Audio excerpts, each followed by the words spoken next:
Initially, it was difficult for both of us to deal with everything that was happening, and we had to learn how to do that. We had to make decisions and choices and learn to focus just on the moment in the day, or even an hour at a time.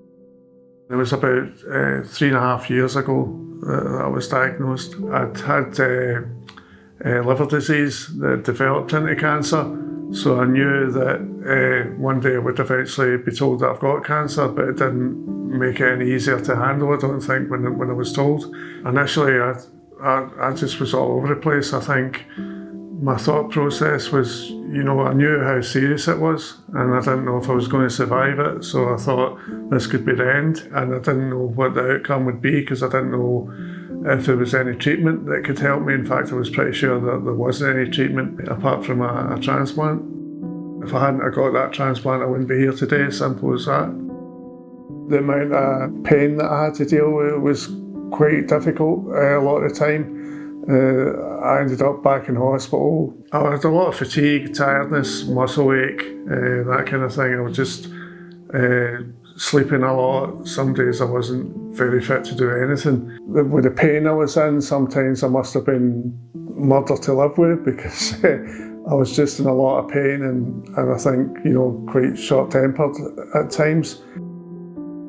I think once things had sunk in, we got a real sense of peace about it. Things changed. I was walking along one day with Gill, with the dog, and I said, "You're not going to believe what I'm going to say to you, Gill." And she said, "What is it?"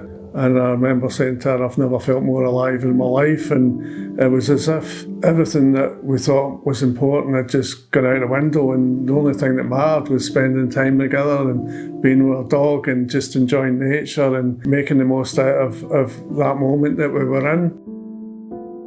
I'd probably say the worst thing for me that I experienced was seeing somebody that you love in pain and not being able to do anything about it or fix it. That was hard. And putting your whole, trust into the medical profession and, the doctors, and for somebody like me that likes to be in control and, usually can fix things and sort things, that was hard, that I had to, leave it up to other people to do their jobs.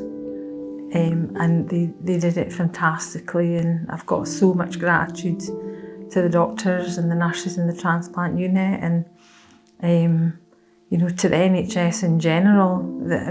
They were absolutely fabulous from the very first day that Billy was diagnosed right through to now, with checkups and follow-ups. We're really grateful. Once I'd had the operation and I left the hospital, it was made known to me that I could get help through the British Liver Trust. They ran support groups and that kind of thing. The nearest one to where we live is in Aberdeen, so I started going along to that, and I found that really good as well. Don't wait till you're not coping to ask for help. People are there, there's organisations there that are fantastic, that and they know all about what you're going through, so tap into that and ask for that help. It's there.